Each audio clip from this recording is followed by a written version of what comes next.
Hello friends, आपका स्वागत है आपके अपने YouTube channel A to Z NCERT facts पे। और आज हम लोग रेलवे ग्रुप डी का साइंस का जो सीरीज जो था हमारा, उसका आज 11वां वीडियो आउट ऑफ 99 हम लोग करने वाले हैं, जिसमें आज 23 अगस्त 2022 के सेकंड शिफ्ट के क्वेश्चन हम लोग आज करने जा रहे हैं। तो सेकंड शिफ्ट का क्वेश्चन रेलवे ग्रुप डी का, जो कि आने वाले सभी रेलवे एग्जाम के लिए महत्वपूर्ण है, चाहे वो ग्रुप डी हो या एनटीपीसी हो, सभी के लिए इक्वली यूजफुल साबित होने वाला है। तो चलिए शुरू करते हैं आज का हमारा क्लास 25 क्वेश्चन का। अगर अभी तक आप चैनल में नए हैं तो आप ज़रूर जुड़ जाएं। आपको जुड़ने पर आपको ज़रूर फ़ायदा मिलेगा। आप चैनल को एक बार चेक कर ले जुड़ने से पहले। अगर आपको लगता है नहीं जुड़ना चाहिए तो आप नहीं भी जुड़ सकते हैं, कोई दिक्कत वाली बात नहीं है। लेकिन अगर आपको लगता है फ़ायदेमंद है तो आप ज़रूर जुड़े और बाकी लोगों को भी बताएं। पहला सवाल जो हमारा है वो कहता है, श्वेत प्रकाश का कांच के प्रिज्म पर प्रवेश करते ही 7 घटकों में बट जाना क्या कहलाता है? प्रकाश का अपवर्तन, प्रकाश का वर्ण विक्षेपण, प्रकाश का प्रकीर्णन, प्रकाश का परावर्तन। तो इसका जवाब चलिए तलाश करते हैं। तो सही जवाब है प्रकाश का वर्ण विक्षेपण।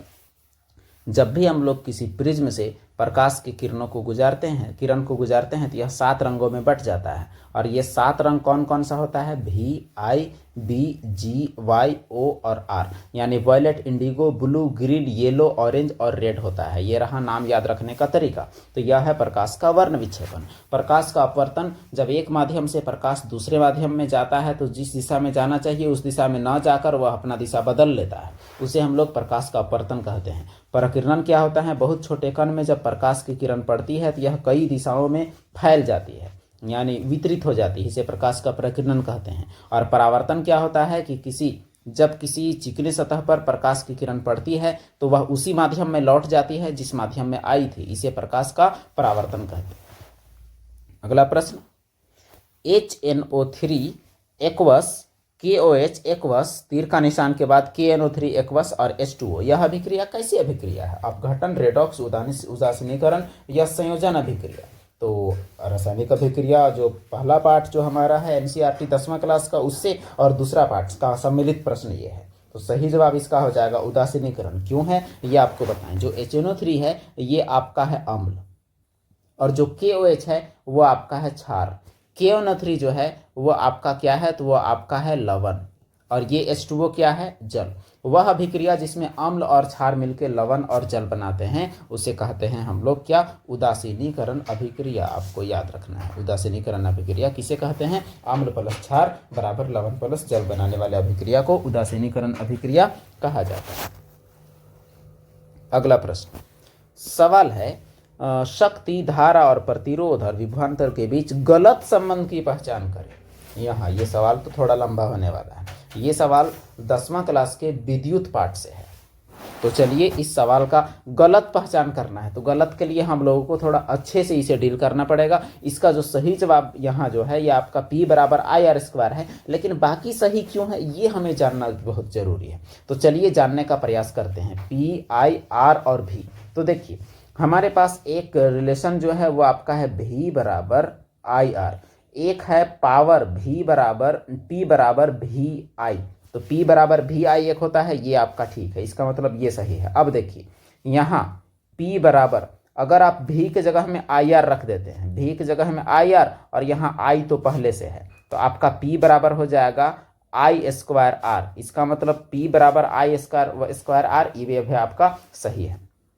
इसी में अगर P बराबर V के जगह में रहने देते हैं और I के जगह में I का बराबर, अब अगर आप ओम के नियम से V/R रख देते हैं तो I की जगह में क्या? V/R, तो आपका हो जाएगा V²/R। तो देखिए P बराबर आपका क्या निकला? V²/R। तो ये भी आप देख सकते हैं कि ये भी यहाँ है, ये भी सही है। इसका मतलब P बराबर IR², ये आपका कहीं से भी सही नहीं है। 3 आपका सेट कर गया सही, बाकी एक चौथा है वही हमारा सस्पेक्ट है, वही आपका गलत है, यानी वही सही है क्योंकि यह गलत पूछा गया है। अगला प्रश्न, गोलीय दर्पण के ध्रुव और फोकस दूरी के बीच की दूरी कितनी होती है? R/2 या R या 2R या R/4? तो इसका सही जवाब क्या है? इसका सही जवाब हो जाएगा आपका R/2। क्यों ये हमें जानना है। जो हमारा गोलीय दर्पण है, कोई भी गोलीय दर्पण, चलिए हम लोग ले लेते हैं एक अवतल दर्पण का उदाहरण, और अवतल दर्पण का चलिए ऐसा मान लेते हैं हम लोग मुख्य अक्ष। तो ये हुआ आपका मुख्य अक्ष, इसका आपका ये हुआ आपका फोकस, ये हुआ आपका वक्रता केंद्र। तो ऐसे हम लोग मान लिए हैं। अब देखिए ये हुआ आपका ध्रुव, और ध्रुव और फोकस दूरी, यहाँ कह रहा है कि ध्रुव और फोकस के बीच की दूरी कितनी होती है, यानी हम लोगों को निकालना है ये दूरी क्या है। तो देखिए ये दूरी जो पूरा है यहाँ से यहाँ तक, ये दूरी पूरा होता है r, और ये इससे होता है ये आधा, तो आधा मतलब ये हुआ कि r/2। तो यहाँ जो r है ये आपका यहाँ से यहाँ तक, तो यहाँ से यहीं तक केवल हो जाएगा कितना, r/2, क्योंकि f बराबर क्या होता है, r/2 आपका होता ही है। तो ध्रुव और फोकस के बीच की दूरी, फोकस दूरी r/2, जैसे भी आप समझे कोई दिक्कत नहीं है। सवाल आपका ये है और जवाब आपका ये है, और समझाने का प्रयास आपको जरूर किया गया है, आप जरूर समझ सकते हैं। अगला सवाल, बीड़ी बनाने के लिए किसका उपयोग होता है? शाहबलूत के पत्ते, इमली के पत्ते, नारियल के पत्ते, तेंदू के पत्ते। तो किसका इस्तेमाल होता है? तो यह है तेंदू के पत्ते। बीड़ी बनाने के लिए तेंदू के पत्तों का इस्तेमाल होता है। अगला प्रश्न, एक उत्तल लेंस वस्तु के आकार के दोगुने आकार का वास्तविक और उल्टा प्रतिबिंब बनाता है, तो आवर्धन क्या है? देखिए दोगुना बनाता है यानी आवर्धन 2 है, उल्टा बनाता है इसका मतलब ये हुआ कि आपका माइनस में होगा, उल्टा है तो माइनस में होगा, तो ये हिसाब से आपका -2 होना चाहिए। चलिए देखते हैं इसका जवाब क्या है। हाँ -2 है। कभी भी आवर्धन का वही कहानी है कि कितना गुना प्रतिबिंब बनता है, 2 गुना बोल दिया है आपका तो 2 हो जाएगा आपका, और उल्टा है तो माइनस में, और अगर सीधा होता तो प्लस में। अगर आधा प्रतिबिंब बनता तो 1/2 सीधा बनता, तो और -1/2 मतलब आधा बनता आधा साइज का, और प्लस मतलब उल्टा बनता। तो इस प्रकार से इसे आप समझ सकते हैं। अगला सवाल जो हमारा है, पौधे की खाली जगह के पौधे की पत्तियों में मेथेनोइक अम्ल होते हैं। मेथेनोइक अम्ल जिसे हम लोग और एक नाम देते हैं, वो नाम होता है आपका फॉर्मिक अम्ल। तो फॉर्मिक एसिड किस में पाया जाता है? इमली, संतरा, टमाटर या बिच्छू बूटी। बिच्छू बूटी मतलब डंक वाला बूटी, तो किस में पाया जाता है? चलिए तलाश करते हैं। तो सही जवाब आपका क्या है? तो सही जवाब बिच्छू बूटी है। देखिए इमली में जो आपका अम्ल पाया जाता है वो आपका क्या है? तो वो आपका है टार्ट्रिक एसिड। इमली में टार्ट्रिक एसिड। संतरा में पाया जाता है आपका सिट्रिक एसिड, और टमाटर जो है इसमें पाया जाता है आपका ऑक्जेलिक एसिड, और ये जो आपका बिच्छू बूटी जो है इसमें पाया जाता है आपका HCOOH, जिसे हम लोग कहते हैं मेथोनिक अम्ल या फॉर्मिक अम्ल। अगला सवाल, समांतर क्रम संयोजन में संयोजित कई प्रतिरोधों के लिए इनमें से कौन सा कथन सही है? सभी प्रतिरोध 2 दिए हुए बिंदुओं के बीच जुड़े हुए होते हैं। परिपथ का तुल्य प्रतिरोध व्यष्टि प्रतिरोध से अधिक होता है, यानी सिंगल प्रतिरोध से अधिक होता है। प्रत्येक प्रतिरोध के टर्मिनलों के बीच विभवांतर समान होता है। अब क्या है सही? तीनों सही है, केवल 1 2 है, 1 3 है, क्या है पता करते हैं। तो इसका सही जवाब है केवल 1 और 3 दोनों सही है। कैसे? यही है आपका सवाल। तो यहाँ 1 और 3 कहता है, ये पहला और ये वाला। तो सभी प्रतिरोध, देखिए समांतर क्रम कैसे जुड़ता है? समांतर क्रम कुछ इस प्रकार से आपका जुड़ा हुआ होता है। हम लोग 2 या 3 का हम लोग कर सकते हैं। तो ये हुआ समांतर क्रम संयोजन का एक चित्रात्मक निरूपण। ये समांतर क्रम संयोजन हुआ, इसमें आपका ये R1 मान लेते हैं, इसमें R2 मान लेते हैं, इसको R3 मान लेते हैं। अब हम लोग आराम से देख सकते हैं, जो समांतर क्रम में आपका तुल्य प्रतिरोध जो है वो अधिक नहीं बल्कि कम होता है, क्योंकि ये सूत्र आपका 1/R, 1/R1, 1/R2, 1 बाई में जाता है। इसका मतलब ये है कि कम होता है। इसका मतलब ये वाला बात आपका क्या है? गलत है। 2 बिंदुओं के बीच जुड़े होते हैं, बिल्कुल सही। ये बिंदु 2 बिंदु के बीच जुड़े होते हैं, और टर्मिनलों के बीच विभवांतर समान होता है। सभी में आपका वोल्टेज आपका सेम होता है। समांतर क्रम संयोजन का यही खासियत है। धारा बढ़ जाएगा लेकिन वोल्टेज आपका सेम रहेगा। तो पहला और तीसरा आपका सही है। घरेलू बिजली कनेक्शन में समांतर क्रम संयोजन का उपयोग किया जाता है। अगला प्रश्न है, एक लेंस द्वारा उत्पन्न आवर्धन 1/2 है। लेंस द्वारा बने प्रतिबिंब की प्रकृति और तुलनात्मक आकार क्या है? देखिए अगर आवर्धन 1 होगा सेम साइज का बनेगा, आवर्धन 1 से अधिक होगा तो बड़ा साइज का बनेगा, अगर आवर्धन 1 से कम होगा तो छोटा साइज का बनेगा। तो 1/2 है, इसका मतलब छोटा है, इतना तो पता चल गया, तो छोटा है। और उसके बाद अगर आवर्धन प्लस में होगा तो सीधा, आवर्धन माइनस में होगा तो उल्टा, और अगर सीधा होगा तो आभासी, उल्टा होगा तो वास्तविक। अब देखिए यहाँ आवर्धन प्लस में है, इसका मतलब सीधा। चलिए देखते हैं कि सीधा वाला होना चाहिए और छोटा वाला होना चाहिए। तो देखिए आपका आभासी, सीधा और छोटा आपका है वही जवाब। सीधा है इसका मतलब आभासी है, और छोटा तो है ही, यानी बड़ा वाला तो आपका हो नहीं सकता था। तो बड़ा वाला नहीं होने की सूरत में आपका कौन सा हुआ, तो छोटा वाला हुआ। और अगर सीधा है, प्लस में है, तो सीधा हमेशा आभासी होता है। अगला प्रश्न, प्रकृति में वर्तमान में कितने तत्व ज्ञात हैं, जिसमें कितने तत्व प्राकृतिक रूप से हैं? 118 92, 118 94, 114 92, 114 94। तो चलिए इसका सही जवाब एज पर एनसीईआरटी जो है वो 118 94 है। 118 तत्व ज्ञात हैं, जिसमें से 94 प्राकृतिक हैं और बाकी कृत्रिम हैं। ये आपको जरूर जानना है। यह फैक्ट आपका 9 क्लास के एनसीईआरटी का तीसरा या दूसरा चैप्टर में आपका है। अगला प्रश्न, मनुष्यों में सामान्य प्रकुंचन यानी सिस्टोलिक और अनुशीतलन या डायस्टोलिक दाब क्रमशः होता है, यानी जो रक्तचाप जो होता है वो आपका कितना होता है, यही आपको देखना है। तो 140 मिलीमीटर ऑफ एच जी से 90 मिलीमीटर ऑफ एच जी, 160 या 150 या 120/80। तो इसका सही जवाब आप जरूर सुने होंगे, बहुत दोहराया हुआ क्वेश्चन है। 120/80 यानी जब ज़्यादा होगा 120, कम वाला टाइम 80।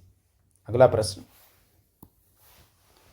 क्रमशः 40 वाट, 60 वाट और 100 वाट की रेटिंग वाले बल्ब 3 ठो हैं, ए, बी और सी।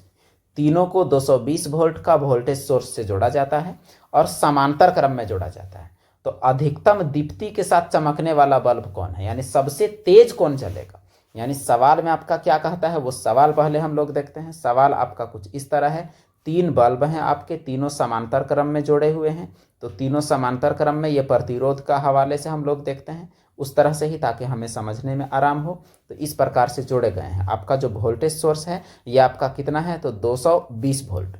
और एक बल्ब आपका जो ए है वो 40 वाट का है, दूसरा बल्ब आपका क्या है, तो 60 वाट का है, और तीसरा बल्ब क्या है, तो आपका 100 वाट का है। अब सवाल यह है कि सबसे ज़्यादा तेज कौन जलेगा? तीनों समांतर क्रम में जोड़ा हुआ है, समांतर क्रम में वोल्टेज आपका समान रहता है। अब देखिए इसका सही जवाब क्या है, तो सही जवाब आपका बल्ब सी है। अब सवाल ये उठता है कि कैसे? तो जिसका पावर रेटिंग ज़्यादा होता है, जिसका पावर रेटिंग ज़्यादा होता है वही ज़्यादा तेज जलेगा। क्यों? क्योंकि वो ज़्यादा आपका मतलब बिजली का खपत करेगा। तो इसका मतलब ये हुआ कि 100 वाला ज़्यादा चलेगा। आपको ऐसे सवाल में आप कैलकुलेशन के बजाय आप नॉर्मल याद रखें, आपको आराम पड़ेगा। कभी भी समान वोल्टेज सोर्स से अगर जुड़ा हुआ रहे और अलग अलग पावर रेटिंग रहे, तो आपका जो कम पावर रेटिंग वाला है वो धीमा जलेगा, ज़्यादा पावर रेटिंग वाला है वो आपका तेज जलेगा। ये बल्ब की बात है, खास करके समांतर क्रम में।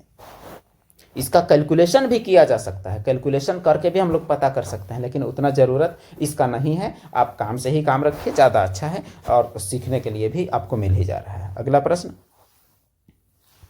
निम्न में से कौन सा अभिकारक एक स्थान पर आएगा और उदासीनीकरण अभिक्रिया प्रदान करेगा? ये कैल्शियम हाइड्रोक्साइड है, यानी चूना पानी है। ए आएगा, कैल्शियम क्लोराइड बनेगा और H2O बनेगा। एसिटिक अम्ल, नाइट्रिक अम्ल, सल्फ्यूरिक अम्ल, हाइड्रोलिक अम्ल।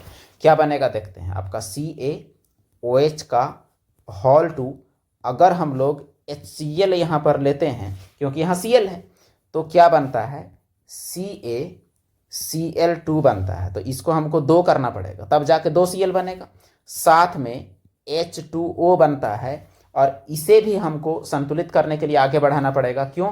क्योंकि यहाँ 2H, यहाँ 2H, 4H, यानी इसको 2H करना पड़ेगा, तब जाके ये संतुलित हुआ। इसका मतलब ये हुआ कि हमारा सही जवाब क्या होगा, HCl होगा। तो चलिए तलाश करते हैं, देखते हैं। HCl यानी हाइड्रोक्लोरिक अम्ल। तो ए के स्थान पर आपका क्या होगा, तो ए के स्थान पर HCl होगा। कैसे? आपने देखा।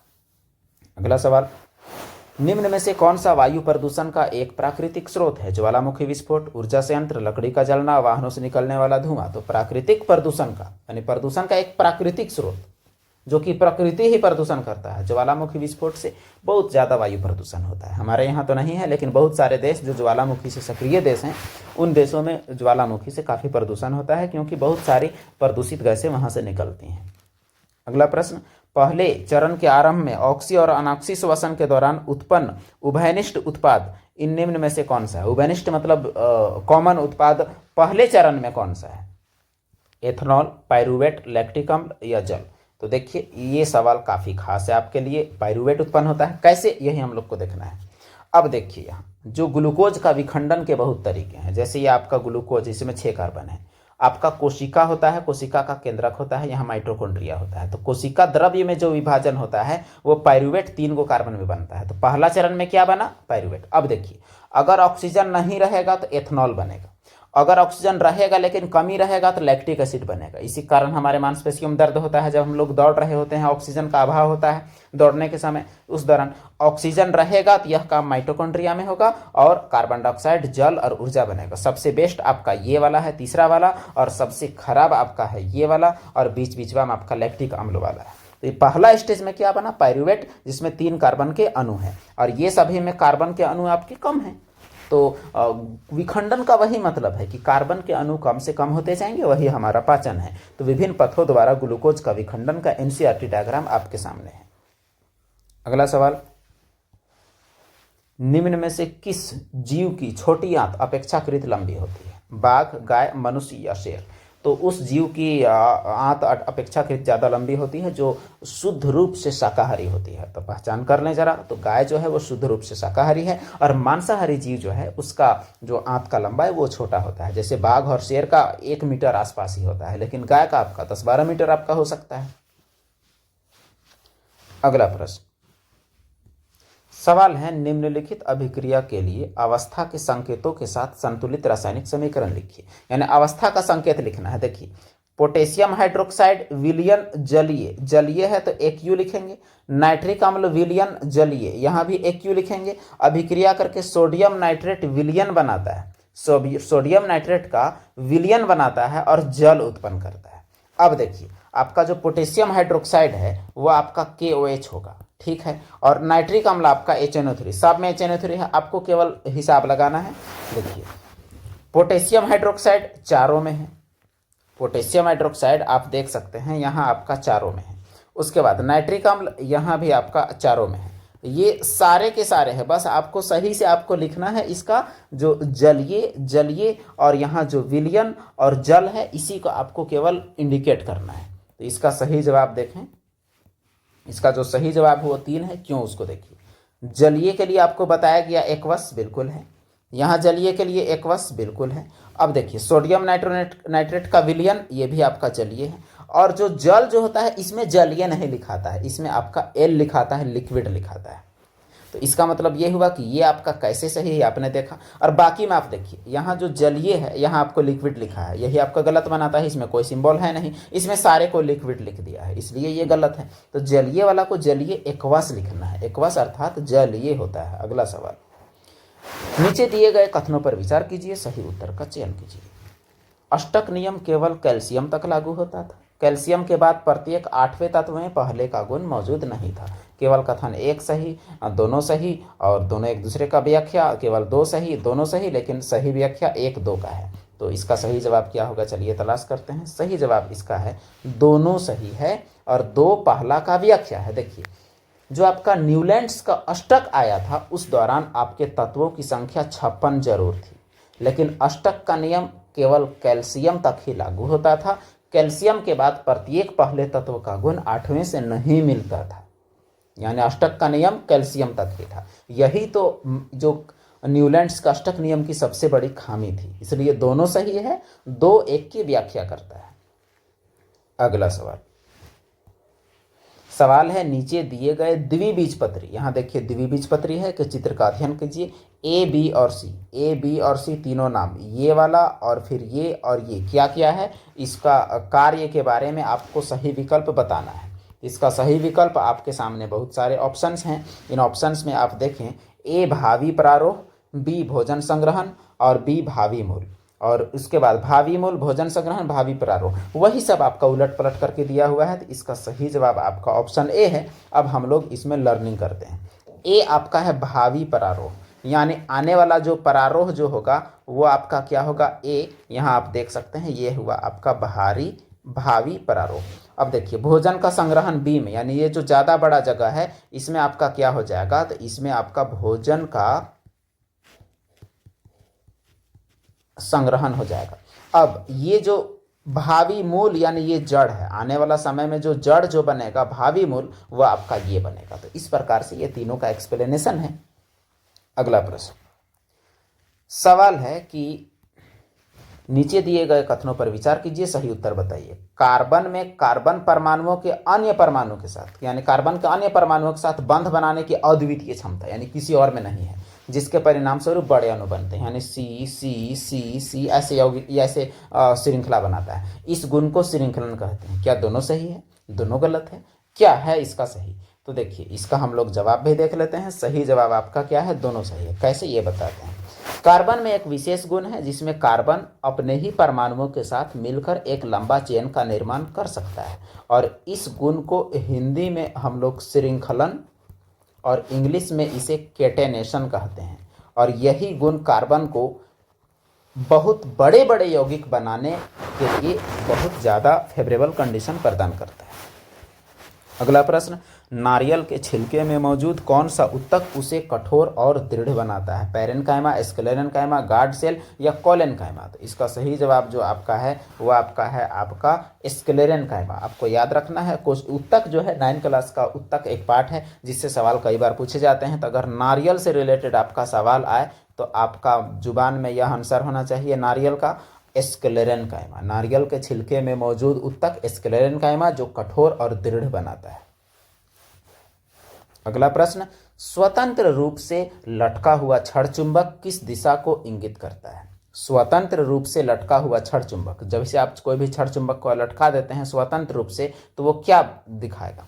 भौगोलिक उत्तर, भौगोलिक दक्षिण, भौगोलिक उत्तर, भौगोलिक पश्चिम, भौगोलिक दक्षिण, भौगोलिक पूर्व या भौगोलिक दक्षिण, भौगोलिक पश्चिम? तो चलिए सही जवाब की तलाश में। तो जो सही जवाब जो आपका है वो आपका कौन सा है? तो वो है भौगोलिक उत्तर और भौगोलिक दक्षिण। कभी भी आप चुंबक को लटकाइएगा उत्तर दक्षिण में ही उतरेगा। इसीलिए चुंबक जो है उसको हम लोग दर्शाते भी हैं कैसे? तो एक तरफ लिखते हैं एस और एक तरफ लिखते हैं एन। एस और एन, एस मतलब आपका हो गया साउथ और एन मतलब हो गया आपका नॉर्थ।